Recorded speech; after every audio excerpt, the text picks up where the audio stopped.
মৰা নদীৰ জিয়াঘাট গুঞ্জন মদাৰৰ ফুল সেউজীয়া সুৰংগৰ সিপাৰৰ দেশত সোমেশ্বৰ পাহাৰৰ শিখৰত সপোন নমস্কাৰ জনাইছোঁ ডেমক্ৰেচি লাইভলৈ স্বাগতম জনাইছোঁ আৰু এইমাত্ৰ মই কেইটামান বাক্যাংশ বা নাম আমি উচ্চাৰণ কৰিলোঁ আৰু এয়া হ'ল কিতাপৰ নাম আপোনালোকে জানে যে ডেমক্ৰেচি লাইভৰ এক বিনম্ৰ প্ৰয়াস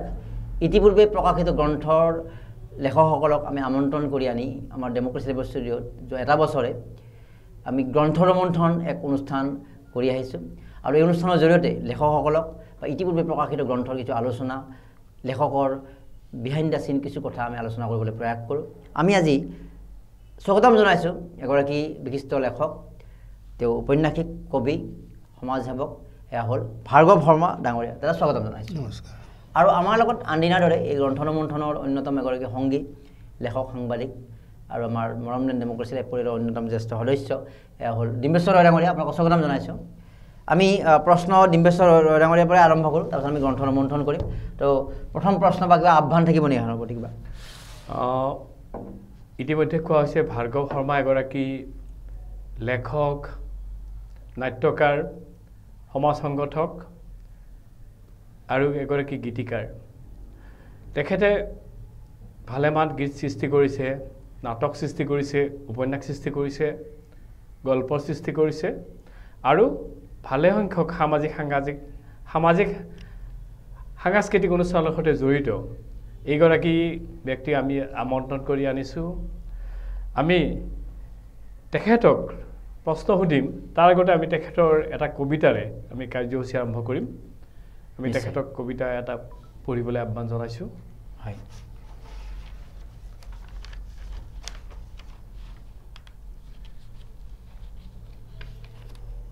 সপোন নামৰ আপোনাৰ কাব্য সংকলন এখন 2013 চনত প্ৰকাশ পাইছিলে এখন 93 চনত প্ৰকাশ পাইছে তাৰে এটা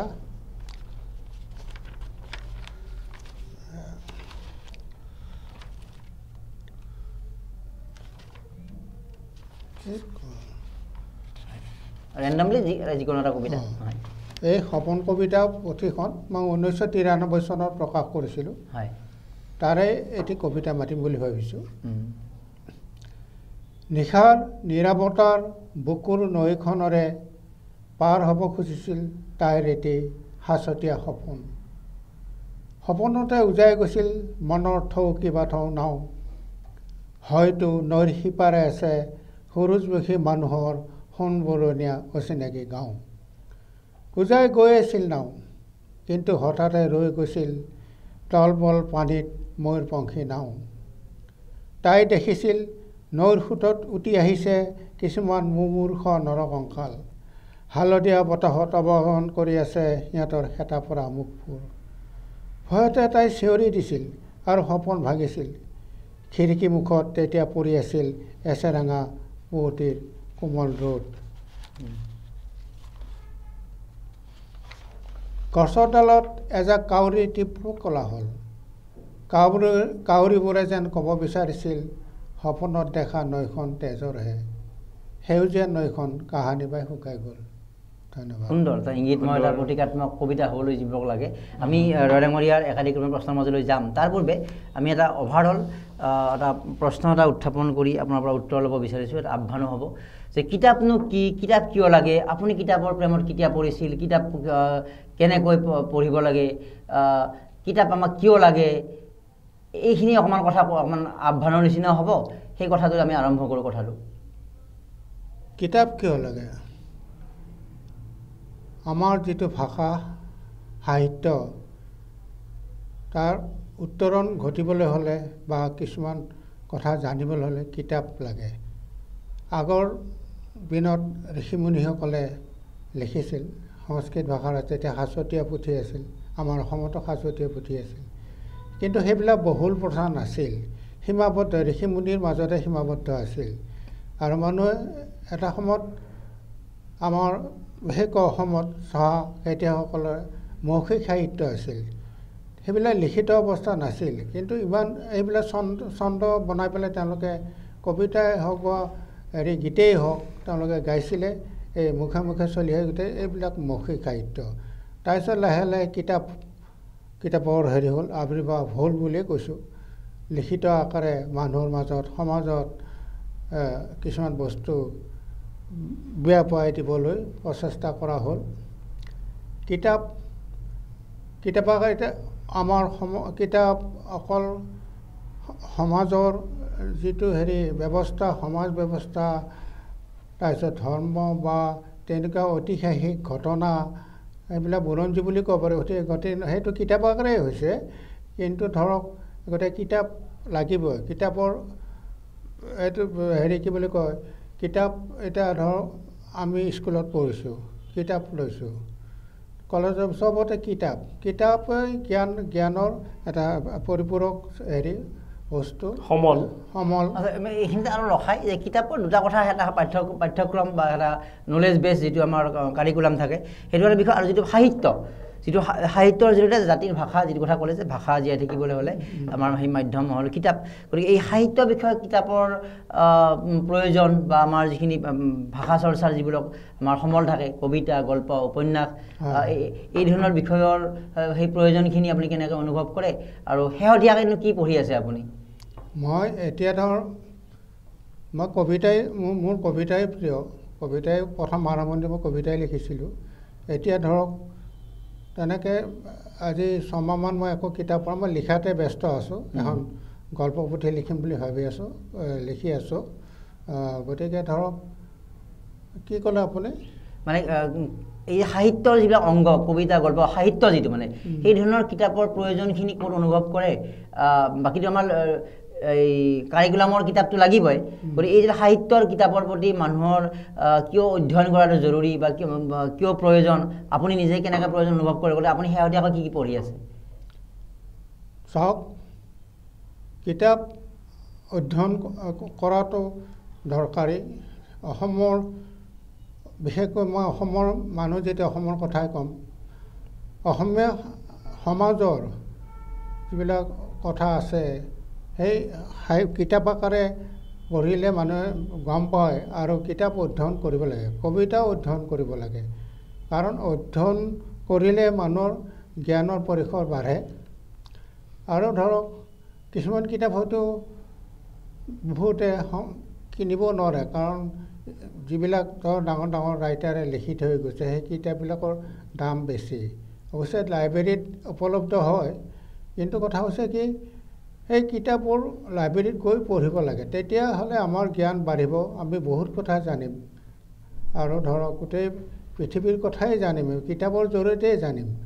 আৰু ধৰক কবিতা হৈছে এটা অনুভূতি কবিতাৰে বা গানেৰে এখন সমাজ সুস্থ কৰি ৰাখিব পাৰে কাৰণ কবিতা সমাজৰ বৈষম্য সমাজৰ খেলি মেলি এইবিলাকৰ কবিতাত যিজন কবিয়ে তেওঁ উপলব্ধি কৰে তেওঁৰ জ্ঞানৰ পৰিসৰেৰে তেওঁ দেখিছে যে সমাজখন বেয়া ফাললৈ গৈ আছে তেওঁ কবিতাত সেইটো সন্নিৱিষ্ট কৰে নিশ্চয় ঠিক আছে গতিকে আমি এটা আভাস পালোঁ আমি কিতাপ কিয় লাগে কিতাপ যে জৰুৰী তেওঁৰ কথা বুজি পালোঁ আমি ৰয় ডাঙৰীয়াৰ প্ৰশ্নৰ মাজলৈ যাম তাৰ পূৰ্বে তেওঁৰ কিতাপখিনি আমি ৰোমন্থন কৰিব বিচাৰিছোঁ আমি ৰয় ডাঙৰীয়াকো দিছোঁ আৰু আপুনি দুখন কিতাপ আপুনিও অলপ মানে কেমেৰাত দেখাই দিয়ক অলপ আমি অলপ ৰোমন্থন যিহেতু কৰিম আজি তো এতিয়ালৈকে আপোনাৰ প্ৰকাশ পাইছে 4-5খন কিতাপ প্ৰকাশ পাইছে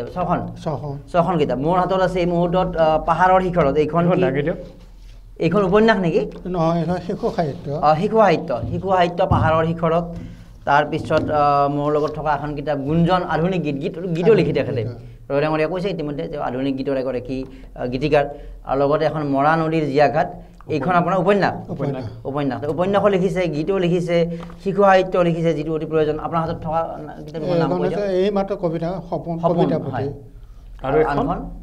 এইখন হৈছে নাটক একাংকিকা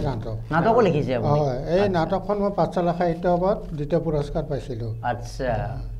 আৰু মোৰ কবিতাৰ প্ৰতি এইখন মোৰ লগত আছে সেউজীয়া এখন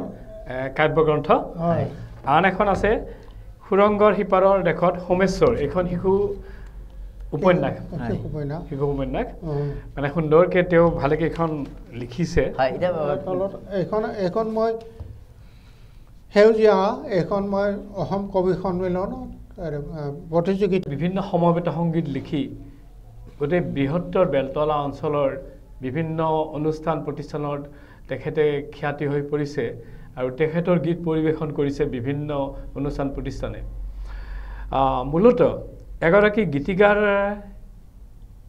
গীতিকাৰে কেনেধৰণে গীত সৃষ্টি কৰে আৰু কি কি দিশত এটা গীত সৃষ্টি কৰিবলৈ গুৰুত্ব দিব লাগে এই সম্পৰ্কত অলপ জনালে আমি সুখী হ'ম মই আগতে কৈছোঁ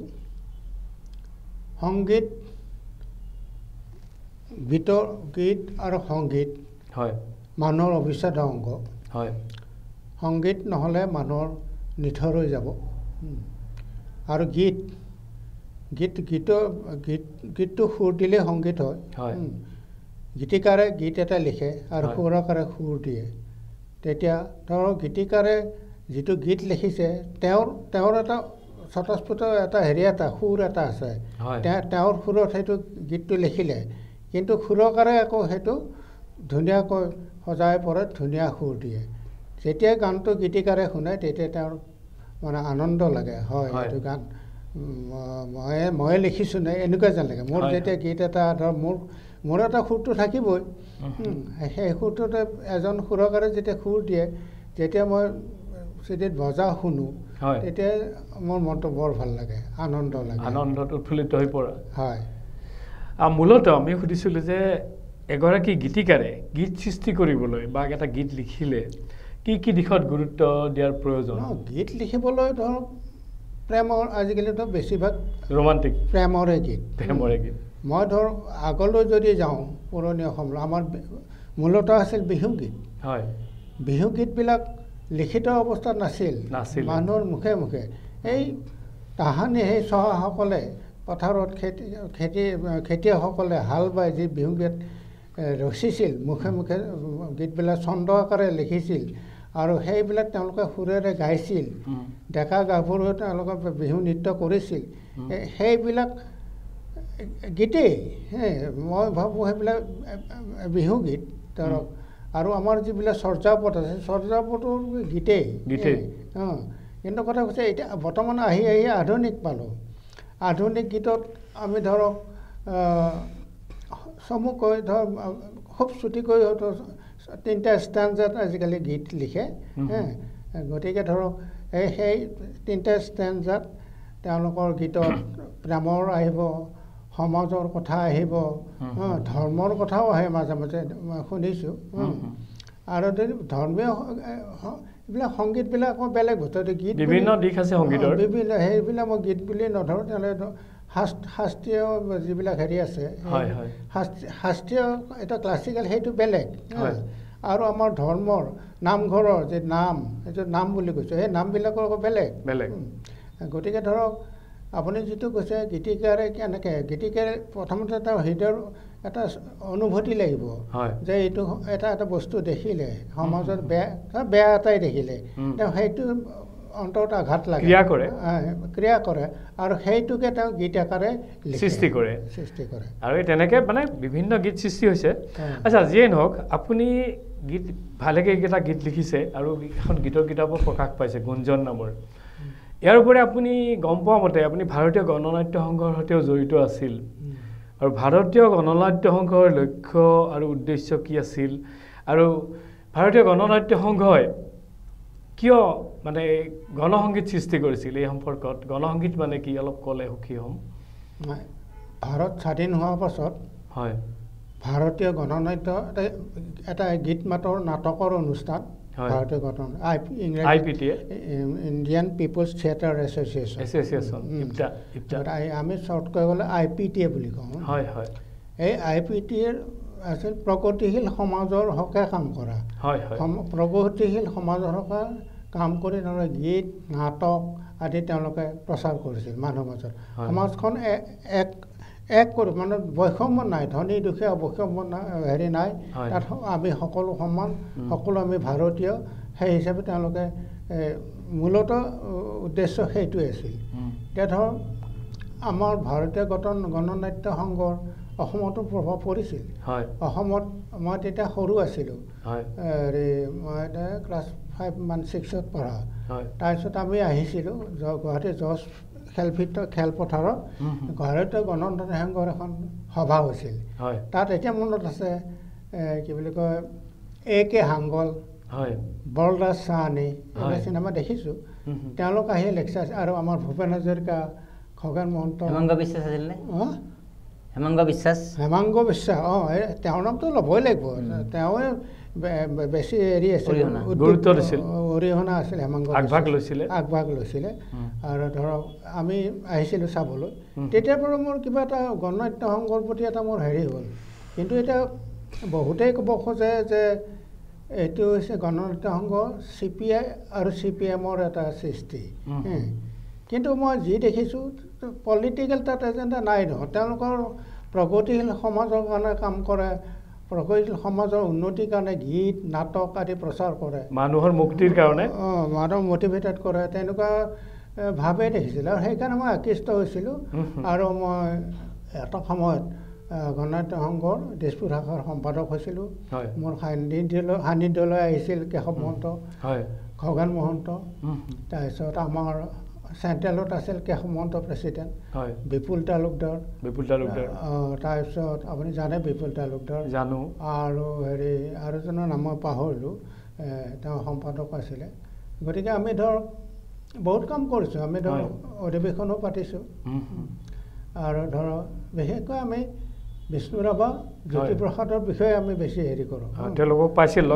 নাই নাই জ্যোতিপ্ৰসাদ নাই পোৱা বিষ্ণুৰাভাক আমি দেখিছোঁ হেৰি দূৰৰ পৰা দেখিছোঁ জ্যোতিপ্ৰসাদ নাই পোৱা বিষ্ণুপ্ৰসাদটো 69 হেৰিতে মৰিছে গতিকে ধৰক দূৰৰ পৰাই দেখিছোঁ বিষ্ণুৰাভাক আপুনি দূৰৰ পৰা দেখিছে দূৰৰ পৰাই দেখিছোঁ কিন্তু তেওঁলোকে ভাৰতীয় গণনাট্য সংঘক নেতৃত্ব দিছিলে তেওঁ যিটো নৃত্য দিছিলে সেইটোতো হেৰি পাইছে পুৰস্কাৰে পাইছে তেওঁ গতিকে ধৰক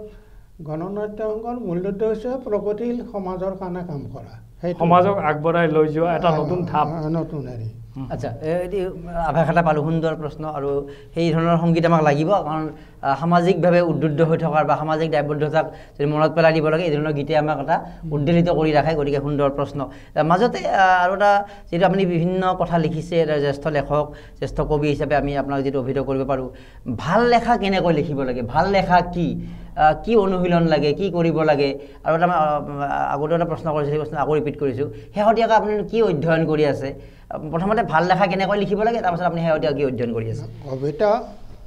লিখিবলৈ হ'লে অধ্যয়ন কৰিব লাগিব বা কবিতাই হওক বা গদ্যই হওক আৰু যিয়ে নহওক কবিতা হওক বা গদ্য হওক কিতাপ পঢ়িব লাগে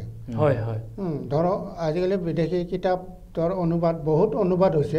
এই অনুবাদ সাহিত্যবিলাক পঢ়িব লাগে তেওঁলোকৰ লিখনি তেওঁলোকৰ লিখাৰ ষ্টাইল বিশেষকৈ ধৰ গল্পই হওক কবিতা এতিয়াতো আধুনিক কবিতা এটা হেৰিয়ে থাকে মূলতে এটা ছন্দ থাকে কিন্তু আগৰ কবিতাবিলাক বেলেগ আছে ছন্দ ইফালে নহ'লে ইফালে নহ'বই লাগিব গতিকে আগৰ যিবিলাক সেইবিলাক পদ্য বুলি কৈছিলে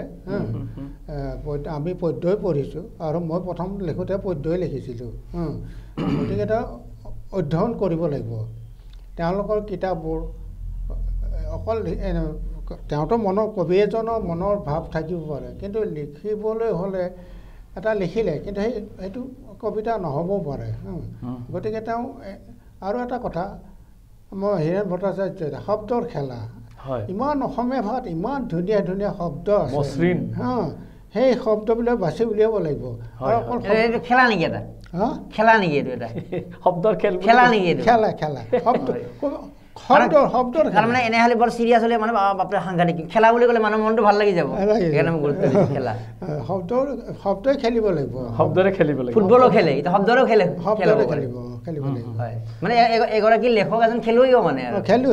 ঠিক আছে বঢ়িয়া নতুন এটা আমি সংজ্ঞা এটা পালোঁ এগৰাকী লেখক হ'লেও ভাল খেলুৱৈ শব্দৰ খেলুৱৈ বঢ়িয়া তাৰপিছত এতিয়া আপুনি কি কিতাপ পঢ়ি আছে কি কিতাপ পঢ়িছে এতিয়া শেহতীয়াভাৱে মই এতিয়া মই কিতাপ পঢ়া নাই মাজতে আগতে পঢ়া কিতাপৰ দুই এখন নাম কওক কিতাপ মই স্কুল কলেজতো কিতাপবিলাক পঢ়িছোঁ এইবিলাক মনত পৰে নেকি প্ৰথম কিতাপখন জীৱনত কি পঢ়িছিল মনত পৰে নেকি প্ৰথম কিতাপখন মই ধৰক মইতো অলপ বুঢ়ীৰ সাধু বেলেগ কিবা বুঢ়ীয়াই সাধু পঢ়িছোঁ পঢ়িছে বুঢ়ীয়াই সাধু পঢ়িছোঁ তলস্তৰ সাধু তাৰপিছত মাহঁতেও পঢ়িছে মাহঁতে আমাক সাধুবিলাক কয় একদম কি কি কিতাপ পঢ়িছিল মনত পৰে নেকি আচল মানে কোনখন কিতাপে আপোনাক অনুপ্ৰাণিত কৰিছে মোক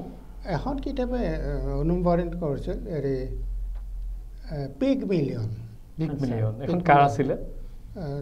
বাৰ্নাছো আছিলে কাৰণ মই পাহৰি মূল ইংৰাজীতে পঢ়িছে আপুনি মূল ইংৰাজীতে পঢ়িছে আপুনি মূল ইংৰাজী পঢ়িছোঁ সেই ধৰ সেই লিখাৰ ষ্টাইল কেতিয়া পঢ়িছে এইটো আপুনি কলেজত থাকোঁতে কলেজত থাকোঁতে পঢ়িছোঁ তাৰপিছত তেতিয়াই ইমান ডাঙৰ কিতাপ পঢ়িছে আপুনি আৰু ধৰক আৰু উপন্যাসৰ ভিতৰত মিৰিজুৰি পঢ়িছোঁ মই খুব ভাল পাওঁ সেইখন উপন্যাস তাৰপিছত কবিতাৰ ভিতৰত হিৰুদা আৰু হেমবৰুৱাও মই ভাল পাওঁ দেৱকান্ত বৰুৱা হেমবৰুৱা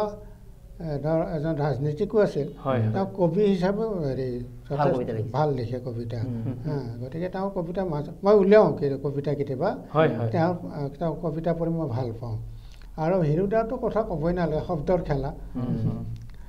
আৰু ধৰ ঠিক আছে আমি আপুনি নাটকো লিখিছে নাটকত মানে একাংকিয়া নাটক বিশেষকৈ বাটৰ নাটক লিখিছে একাংকিয়া নাটকো লিখিছে একাংকিকা নাটকৰ চৰিত্ৰ আৰু বৈশিষ্ট্য কি বাৰু কেনেকুৱা ধৰণৰ একাংকিয়া নাটক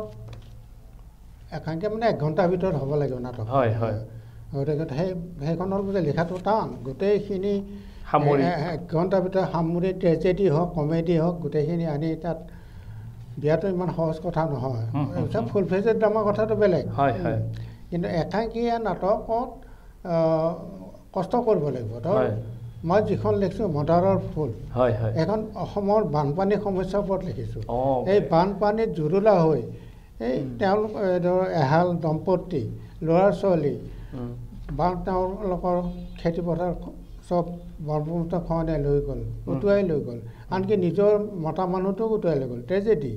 সেই ট্ৰেজেডিখিনি আনিছোঁ মই ভাষা এতিয়া তাতে অলপ ভাষা লগাব লাগিব এনেই ধৰ দৃশ্যপট দেখুৱালে নহ'ব অলপ ডাইলগবিলাক খেলিব লাগিব ডাইলগবিলাক এনেকুৱা হ'ব লাগিব যে মানুহৰ মনত এটা সাজ বহি যায় আৰু সঁচা লাগিব লাগিব গতিকে ধৰক ছবিটো অকল আঁকিলে নহয় ছবিটো প্ৰতিস্ফুত কৰিব লাগিব এটা মানুহৰ বিশ্বাসযোগ্য হ'ব লাগিব আৰু বিভিন্ন ৰস থাকিব লাগিব গতিকে ধৰক ট্ৰেজেডি নাটক আকৌ কেতিয়াবা কমেডি হৈ যায় গতিকে ধৰক চাবতে ব্যংগাত্মকভাৱে তুলি ধৰা হয় নহয় বহুত দেখিছোঁ মানুহে কান্দি বহুত হাঁহিছে গতিকে সেইটো লক্ষ্য কৰিব লাগিব ঠিকে আপুনি বৰ্তমান যিবিলাক ভ্ৰাম্যমানৰ নাটক এইবিলাক চাইনে উপভোগ কৰেনে চাইছোঁ হয় আজিৰ ভ্ৰাম্যমানৰ নাটকবিলাকৰ কেনেকৈ পৰ্যায় গতি কৰিছে এই সম্পৰ্কত আপুনি আপোনাৰ মতামত কেনেকুৱা এতিয়া নাটকবিলাক মই সিমান ভাল নাপাওঁ খালি মাৰপিট হেৰি গানবিলাক থাকিব ডান্স থাকিব অডিয়েঞ্চৰ মাজলৈ আহি নাচিব কিন্তু মই ভৱেন্দ্ৰনাথ শইকীয়াৰ নাটক চাইছোঁ ই বঢ়িয়া মানে যিবিলাক ধৰক ডাইলগ তেওঁৰ গতিকে এটা অন্তৰ চুই যায় আৰু তেনেকুৱা নাটক এতিয়া ৰাইটাৰ নাই যেন পাইছোঁ মই লিখিছে অভিজিত ভট্টাচাৰ্যৰ নাটক আছে ঘটনাটো ভালেই কিন্তু তাৰ মাজতে এনেকুৱা কথা মানুহৰ মনোৰঞ্জনৰ কাৰণে সোমোৱাই ডেন্স দিয়ে মাৰপিট দিব হেৰি দিব গতিকে ধৰক এইবিলাক নাটকে সমাজত বিশেষ প্ৰভাৱ পেলাব নাই কিন্তু ভৱেন্দ্ৰনাথ শইকীয়াৰ যিখিনি নাটক আমি চাইছোঁ এতিয়াও আমাৰ মনত থাকে যে একচুৱেলি নাটক সেইবিলাকে ভৱেন্দ্ৰনাথ শইকীয়া মহেন্দ্ৰ বৰঠাকুৰ ৰেডিঅ'ত আছিলে মহেন্দ্ৰ বৰঠাকুৰ তাৰপিছত কমেডি দুৰ্গেশ্বৰ বৰঠাকুৰ এনেকুৱা কমেডি কোনোবাই কৰিব পাৰিব নেকি মানে সেইবিলাক চুই যায় আৰু অভিনয় কৰিছিল নেকি কেতিয়াবা আপুনি মই কৰিছিলোঁ হাইস্কুলত থাকোঁতে হাইস্কুল কলেজতো কৰিছোঁ কি কৰিছিল মনত আছে নেকি এখন নাটক আছিলে বুৰঞ্জীমূলক বুৰঞ্জী আধুনিকে আছিলে বুৰঞ্জীমূলকো কৰিছোঁ সামাজিক নাটক আধুনিক আছিল এটা টেলিভিশ্যন আৰু 3টা মস্তিষ্ক বাপৰে আচ্ছা বেলেগ নাম এটা টেলিভিশ্যন হয়, এতিয়া হয়। টেলিভিশ্যন ওলোৱা নাই দেই টেলিভিশ্যন আমি ধৰ টেলিভিশ্যন নাহোঁতে টেলিভিশ্যনৰ নাটক লিখিছে মানুহে নাটক কল্পনা দিল্লী চেলিত আছিলে টেলিভিশ্যন বুজি পাইছোঁ তথাপিতো আমাৰ অসমতো সেই নাটক লিখিছে মানে অহা নাছিল টেলিভিশ্যনত কথাবিলাক ওলাই আছে হেৰি হয়, হয়। আৰু 3টা মস্তিষ্ক মানে 3টা মানুহৰ মগজ এটা হৈছে মানে সমাজক দেখিব নোৱাৰা আৰু এটা হৈছে জ্ঞান আৰু এটা হৈছে ট্ৰেজেডি হয় হয় অলপতে ট্ৰেজেডি গাই থাকে গতিকে তাৰ জীৱনৰ উন্নতি নহয় জ্ঞানৰ যিটো হেৰি দেখুৱাইছে সেইটোত উন্নতি হৈছে সেইখন নাটক আমাৰ ফাৰ্ষ্ট প্ৰাইজ পাইছিলে ৰাইটাৰজনৰ নাম মই পাহৰিলোঁ সংলাপ কিবা অলপ মনত নাই ঠিকে ঠিকে ঠিক আছে আমি প্ৰশ্ন লৈ যাম আচ্ছা আপুনি গল্প লিখিছে গল্পত আপুনি কেনেধৰণৰ প্লট সৃষ্টি কৰে বা বিচাৰি লয় গল্পত মানে কেনেকৈ চৰিত্ৰ সৃষ্টি কৰে আৰু গল্পটো গল্পৰ নায়ক বুলিয়ে কৈছোঁ নায়ক নায়িকা গল্প লিখাটো অলপ যাব লাগিব মানে সমাজৰ ভিতৰলৈ যাব লাগিব হয় হয় সমাজখন জুকিয়াই চাব লাগিব সমাজত কেনেকৈ চলিছে হয় ধৰক আপুনি এখন গাঁৱত গ'ল এই গাঁওখনৰ মানুহবিলাক কেনেকুৱা সৰস্বতী কেনেকৈ চলিছে কোনে শোষণ কৰি আছে সেইবিলাক কথা আনিব লাগিব তাৰপিছত আৰু প্ৰকৃতিৰ লগতো গল্পকাৰে হেৰি হ'ব একাত্ম হ'ব লাগিব আমি ক'ব খুজিছোঁ যে এগৰাকী গল্পকাৰে সামাজিক দ্বন্দ্ব সংঘাত এইবিলাক মানে বিশ্লেষণ কৰিব পৰা হ'ব লাগিব আৰু পৰিৱেশ পৰিস্থিতি প্ৰকৃতি গোটেইখিনি অবজাৰভেশ্যন পৰ্যবেক্ষণ কৰিব লাগিব আৰু এনেকৈ এটা গল্প সৃষ্টি কৰিব পাৰে ঠিকেই আপুনি উপন্যাসো লিখিছে আপোনাৰ শেহতীয়া উপন্যাস মৰা নদীৰ জীয়াঘাট এইখনত আপুনি মানে সুন্দৰভাৱে গাঁৱলীয়া চৰিত্ৰ অংকন কৰিছে আৰু এই উপন্যাসখন লিখিবলৈ যাওঁতে আপুনি কেনেধৰণে পৰ্যবেক্ষণ কৰিছিল পৰিৱেশটো কোনে কোনে এনেকৈ হয় এই মৰা নদীৰ জীয়াঘাট কৰিছে বহুতে পঢ়িছে কিন্তু আপুনি উপন্যাসখন সৃষ্টি কৰোঁতে কেনেধৰণে পৰ্যবেক্ষণ কৰিছে অবজাৰভেশ্যন মোৰ হয় গাঁওখন মই অবজাৰভেশ্যন এইটোৱে কৰিছোঁ যে এজন গাঁৱৰ ল'ৰা হয় দুখীয়া মানুহ ল'ৰা হয় একো নাই খাবলৈ নাই কোনোমতে খেতি মৌজাদাৰৰ ঘৰত থাকে এটা মাটি দিছে মৌজাদাৰৰ ঘৰত খেতি কৰে খেতি কৰি চলে পঢ়াবলৈ তাৰ পইচা নাই কিন্তু তাৰ মগজু আছে ল'ৰাটো এবাৰ যদি দেখুৱাই দিয়ে তৎক্ষণতে সি কেচ কৰিব পাৰে গতিকে ধৰক এই এটা চৰিত্ৰ আনিছোঁ মানৱ বুলি হয় বহুত ঘাট ভৰ্তি তাৰ জীৱনত বহুত ঘাট প্ৰতিঘাত চাকৰো আছে হালোৱাও হৈছে তাৰপিছত আহি তেওঁৰে নিজৰ মানুহে তেওঁ সংস্থা পঢ়ুৱাবলৈ নিম বুলি তেওঁক পঢ়ুৱাবলৈ ৰাখিলে কিন্তু শেষত কি হ'ল সেই ঘৰৰ কাম কৰিবলৈ গ'ল ৰন্ধা চব ঘৰ সাৰা মোচা পৰা কাপোৰ ধোৱা আদি কৰি গতিকে তাৰ সেই যিটো ভাবি আছিল যিটো উদ্দেশ্য লৈ গুৱাহাটীলৈ আহিছিল সেইটো নাই সফল নহ'ব বুলি ভাবি সেই তাৰ পৰা ওলাই গৈ আৰু তাৰপিছত সেই তাৰ নিজৰ হেৰি গোটেইখন কথা নকওঁ মই গতিকে এটা সময়ত সেই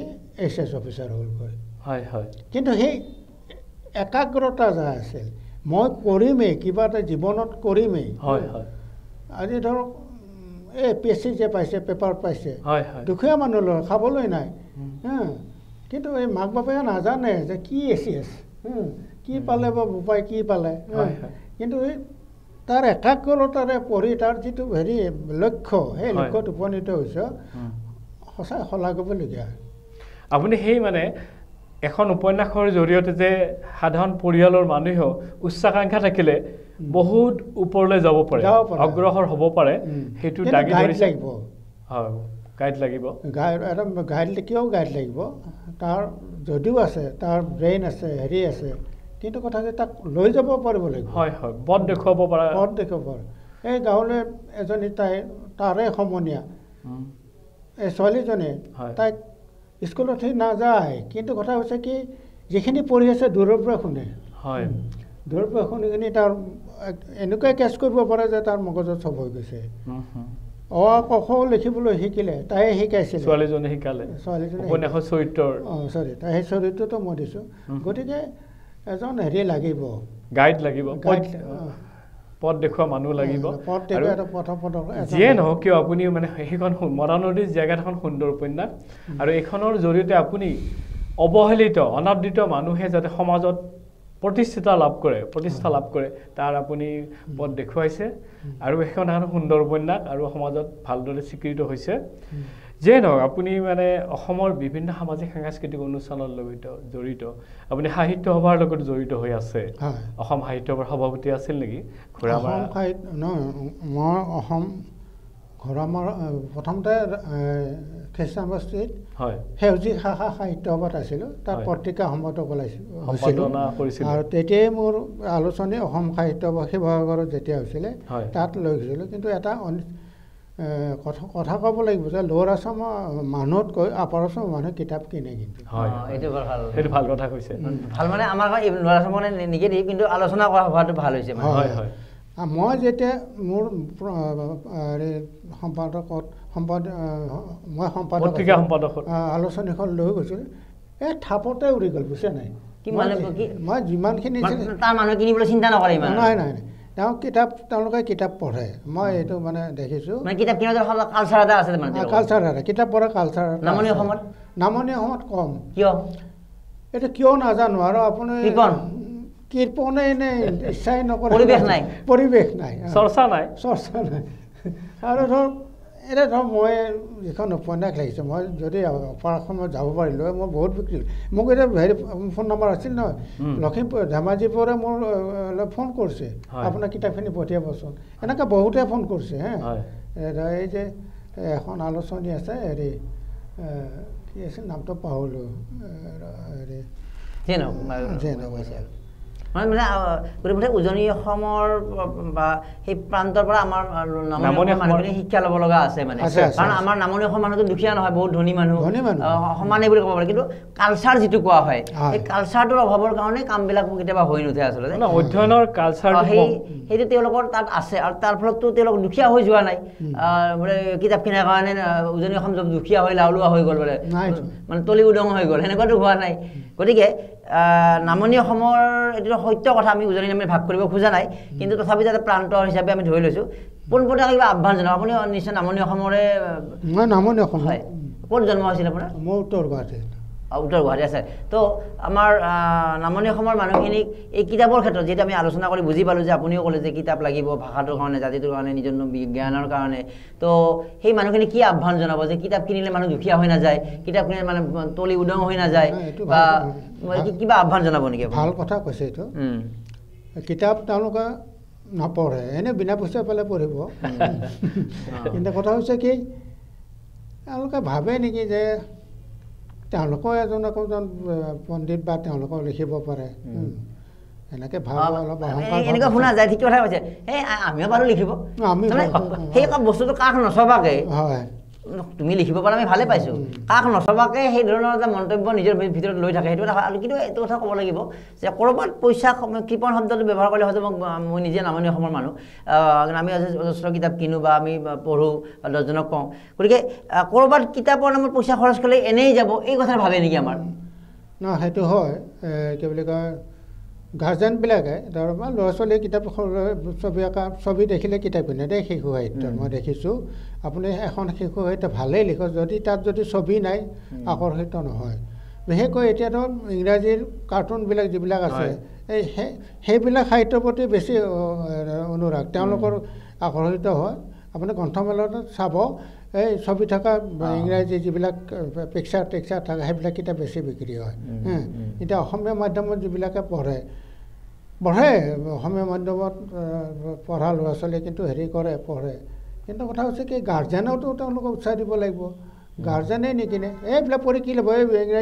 ইংৰাজী ভাষাটো জানিবি ইংৰাজী এখন পঢ়িম তেনেকুৱা হেৰি আচ্ছা সেই নামনি অসমৰ সেই প্ৰভাৱটোৰ কাৰণে কেৱল ৰাইজক দোষ দিলেও নহ'ব কাৰণ এটা পৰিৱেশ কেতিয়া কালচাৰ কেতিয়া সৃষ্টি হয় যেতিয়া কালচাৰ সৃষ্টি হ'বলগীয়া কিছুমান উপাদান তাত অব্যাহত হৈ থাকে নামনি অসমত দুই এখন সৰু সুৰা গ্ৰন্থমেলাৰ বাহিৰে বা কিতাপ সম্পৰ্কীয় সেই ধৰণৰ পৰিৱেশো ক'ৰবাত নাই বা লেখকৰ সংখ্যা কিছু পৰিমাণে কম বা হয়তো আমাৰ এজনে আনজনক আগবঢ়াই দিয়াৰ প্ৰৱণতাটো নামনি অসমত কিছু কম আছে তো আপুনি সমাধান কি হিচাপে কি ক'ব খুজিছে সেই নামনি অসমখনক যে আমি ধৰি লওঁ কাৰণ বিস্তৃত বহু মানুহ থাকে কিন্তু চহৰ অঞ্চলত কিন্তু সাহিত্যৰ প্ৰতি বহু মানুহ আছে আকৰ্ষিত আমি দেখিছোঁ তথাপিতো আমি কি উপায় কৰিব পাৰি আচলতে এটা কথা হৈছে কি এটা জাগৰণ লাগিব মানে এটা কিতাপ পঢ়াৰ এটা জাগৰণ লাগিব জাগৰণটো কেনেকৈ আনিব লাগিব পুথিভঁৰাল স্থাপন কৰিব লাগিব না পুথিভঁৰাল এটাতো ঠিকেই কৈছে গাঁৱকে পুথিভঁৰাল স্থাপন কৰিব লাগিব পুথিভঁৰাল যিবিলাক আছে এতিয়া এইবিলাক কিতাপেই নাই অংকলীয়া কিতাপ কিছুমান আছে ধৰ পুৰণি আৰু ধৰ এতিয়া ডিষ্ট্ৰিক্ট লাইব্ৰেৰীত আছে তেনেকৈ ধৰ গাঁৱে গাঁৱে ভিতৰুৱা অঞ্চলত গৈ লাভ আৰু লোকচানৰ প্ৰকাশকবিলাকে গৈ গ্ৰন্থমেলা পাতিব লাগিব আৰু এই ক্ষেত্ৰত যিহেতু এখন সমাজত ভালেখিনি টকা থকা মানুহ থাকে তেওঁলোকে ধৰ গুৱাহাটীৰ পৰা দুটা ষ্টল লৈ গ'ল আজিকালি হৈছে সৰ্থেবাৰীত হৈছে বিভিন্ন ঠাইত কিন্তু সেইটো আৰু অধিক হাৰত হ'ব লাগিব মানে সেইটো সঘনাই হৈ থাকিব লাগিব ভাল পাইছোঁ যে ভ্ৰাম্যমাণ যিটো ধৰ গোটেই অসমতে আমি আগতে ভাবিছিলোঁ যে গুৱাহাটীতে গ্ৰন্থমেলা হয় এইবাৰ অসম গ্ৰন্থমেলা চাৰিওফালে পাতিছে গোটেই চাৰিওফালে পাতিছে আৰু তাত কিতাপ বিক্ৰী হৈছে চহৰ কেন্দ্ৰিকে হৈছে বঙাইগাঁৱত হৈছে ক'ৰবাত কিন্তু আৰু অধিক আমি গাঁও অঞ্চলত গাঁও অঞ্চলত আমি ৰিস্ক লৈ যাব লাগিব যাতে বিক্ৰী নহ'লেও যাতে কিতাপ বুলি মানুহৰ পৰা কেৰেক্টাৰ সৃষ্টি হয় গতিকে সেই ক্ষেত্ৰত আমাৰ প্ৰকাশন পৰিষদে হওক সাহিত্য সভাই দায়িত্ব ল'ব লাগিব তো আমি সামৰিব লাগিব কিন্তু আপুনি বৰ সুন্দৰ উত্তৰ দিছে আমি আশা কৰিম যে আজি আপোনাৰ জীৱনৰ সাহিত্য সম্পৰ্কীয় কথাৰ উপৰিও কিতাপ সম্পৰ্কীয় ভালেখিনি কথা ওলাইছে আজি গতিকে সমাধান হৈছে আজি এতিয়া সাহিত্য সভাৰ দায়িত্ব আছে আৰু বিভিন্ন সংগঠনৰ দায়িত্ব আছে যে গ্ৰন্থ কেনেকৈ পঢ়িব মানুহে তাৰ ওপৰত তাৰমানে সকলো ব্যক্তিয়ে যিসকল পঢ়ুৱৈ আছে লেখক আছে তেওঁলোকে গুৰুত্ব দিব লাগিব আৰু যাতে আমাৰ অসমত বৌদ্ধিক বিকাশ হয় এখন বৌদ্ধিক উত্তৰণ হয় তাৰ কাৰণে প্ৰতিজন ব্যক্তিয়ে চেষ্টা কৰিব লাগিব মানে কিতাপৰ গত্যন্তৰ নাই ভাষা চৰ্চাৰ গত্যন্তৰ নাই কাৰণ মই এটা জাতিৰ প্ৰতিনিধিত্ব কৰি জাতিৰ মাজত আছোঁ যদি সেই জাতিটোৱে নাথাকে মই ক'ত থাকিম সেই জাতিটো থাকিবলৈ হ'লে ভাষাটোৱে মেইন বিষয় ভাষাটো যদি নাথাকে মই হিন্দীত যদি কথাই কওঁ মই তেতিয়া হিন্দী ভাষীয়ে হৈ যাম নিজৰ মাতৃভাষাৰ নাথাকিবই থাকিবলৈ হ'লে সেই ভাষাটো চৰ্চা হ'ব লাগিব ভাষাটো ক'ত থাকে কিতাপত থাকে সেই কিতাপ আমি কিনা মানে গত্যন্তৰে নাই মই যদি মোৰ সতি সন্ততি মোৰ ভৱিষ্যত মোৰ জাতিক লৈ যদি সচেতন বা মোৰ যদি অস্তিত্বক লৈ সচেতন মই কিন্তু আমাৰ ঘৰৰ যিখিনি কেম্পাছ এই কেম্পাছত চাৰিওফালে ৱাল দি পাৰি চৰকাৰী মাটি একফুট হেঁচি সম্পত্তিৰ মানে সংৰক্ষণ কৰিবলৈ কিন্তু আমি মানে তৎপৰ কিন্তু তুমি তোমাৰ মাটিখিনিৰ ওচৰত সেই বাউণ্ডেৰীটো কপকপীয়া কৰোঁতে চৰকাৰী মাটি হেঁচি থাকোঁতে তোমাৰ যদি ভাষাটো নাথাকে চাৰিওফালে পৰা আহি যদি তোমাক মানে হেঁচা মাৰি ধৰিব তোমাৰ সংস্কৃতি কাষৰ মানুহজনক হিন্দী ভাষী হ'ব চাৰিওফালে হিন্দী উত্তৰ দিব লাগিব তো তোমাৰ সেই মাটিৰ ৰক্ষাই তোমাক একো অস্তিত্ব নাথাকিব তোমাৰ আচ্ছা যিয়ে নহওক আমি সামৰিম আপোনাৰ বিভিন্ন অনুষ্ঠানলৈ জড়িত বেলতলা ঘোঁৰামাৰ সাহিত্য সভাৰ লগত আপুনি সভাপতি আছিল নেকি শাখা সাহিত্য সভাৰ ঘোঁৰামাৰ সাহিত্য সভাৰ দুবাৰ সভাপতি আছিলোঁ হয় আৰু ৰাজধানী সাহিত্য সভাৰ সভাপতি আছিলোঁ হয় তাৰ উপৰি অসম কবি সন্মিলনৰ লগত জড়িত আছে অসম কবি সন্মিলনৰ লগত মই জড়িত হয় অধিৱেশনো পাতিছিলোঁ খ্ৰীষ্টান বস্তিত হয় মই ছেক্ৰেটাৰী আছিলোঁ হয় হয় আৰু ভাৰতীয় গণতন্ত্ৰ সংঘৰ লগত আছিলে আৰু অসম গুৱাহাটী মহানগৰ কবি কানন মই প্ৰতিষ্ঠা কৰা হাফিজ আহমেদ আছিল সভাপতি সভাপতি মই প্ৰতিষ্ঠাপক উপসভাপতি এতিয়া মহানগৰ কবি কানন চলি আছে এতিয়াও আৰু ঘোঁৰামাৰাৰ বিভিন্ন অঞ্চলৰ লগত আপুনি সামাজিক অনুষ্ঠানৰ লগত জড়িত মই বিহু তাৰপিছত পূজা দুৰ্গা পূজা এইবিলাকৰ লগত জড়িত হৈ আছে আৰু নিজকে আপুনি সামাজিক হিচাপে পৰিচয় দিছে এগৰাকী সমাজকৰ্মী হিচাপে তাতো সভাপতি আছিলোঁ দুৰ্গা পূজাৰ আৰু বিহুৰ সভাপতি আছিলে ঘোঁৰামাৰাৰ আচ্ছা এই কথা এটা আমি সামৰি মাৰিম বিহু কথা ওলাওঁতে আজিকালি বিহুবিলাক বিকৃত হৈছে নেকি বাৰু ক'ব খোজে নেকি এই সম্পৰ্কত আপুনি চমুকে বিহু গীত বা বিহু হুঁচৰি এইটো ঠিকে আছে কিন্তু কথা হৈছে কি যিবিলাক গায়ক আহে তেওঁলোকেতো আধুনিক গান গায় বিহুসুৰীয়া গীত গায় বিকৃত এতিয়া বিহু হুঁচৰিত কিন্তু ধৰ মই দেখিছোঁ বিহু হুঁচৰিত কৃত্ৰিমতা নাই গাইছে তেওঁলোকে আগতে আমি যেনেকৈ শুনিছিলোঁ তেনেকৈ গাই আছে আৰু ধৰক অৱশ্যে এতিয়া পৰিৱৰ্তন অলপ হৈছে নোহোৱা নহয় কিছু পৰিৱৰ্তন এইটো পৰিৱৰ্তন হ'বই সময়ৰ লগে লগে পৰিৱৰ্তন হ'বই আচ্ছা যিয়ে নহওক ঠিক আছে আমি হয় আৰু আছে নেকি প্ৰশ্ন আৰু নাই হয় ধন্যবাদ জনাইছোঁ সুন্দৰ এটা আলোচনা হৈছে আমাৰ যে অকণমান ইণ্টাৰেকশ্যনটো যে ভাল হৈছে মানে আমাৰ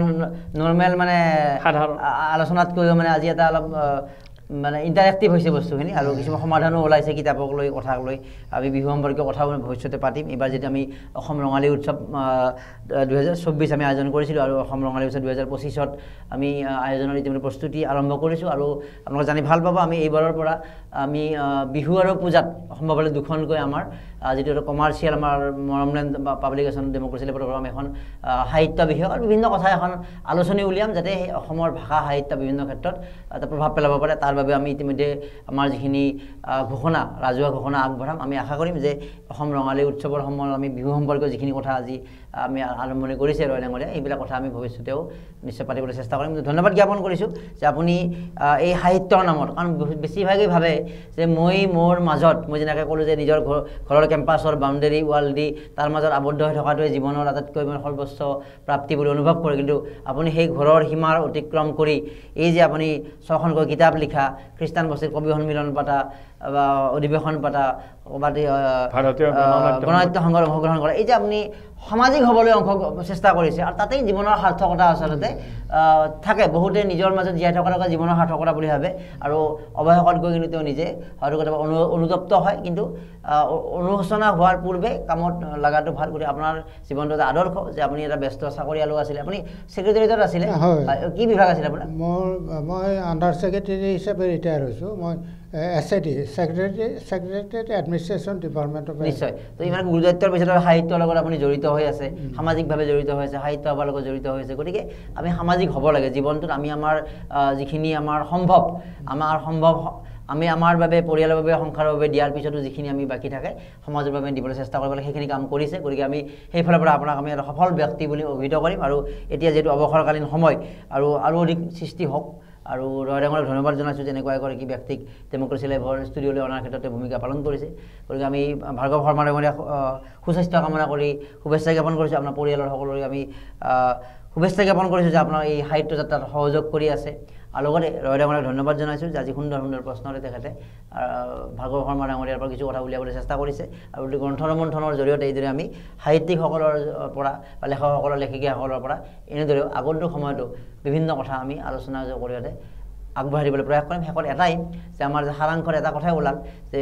উজনি অসমৰ মানুহখিনিয়ে কাৰণ প্ৰেক্টিকেল এক্সপিৰিয়েঞ্চৰ পৰা কৈছে আমি কোনো সাজি কোৱা কথা নহয় থাউকতে তো এখন মেগাজিন মানে শেষ হৈ গৈছিলে মানে গতিকে তেওঁলোকে বুজি পায় যে এই 20 পৃষ্ঠা বা 100 পৃষ্ঠা এখন কিতাপত ক'ৰবাত নহয় ক'ৰবাত ভাল কথা এটা থাকিব গতিকে সেই যিটো আগ্ৰহ কালচাৰ আছে গতিকে নামনি অসমত সেইটো কম আছে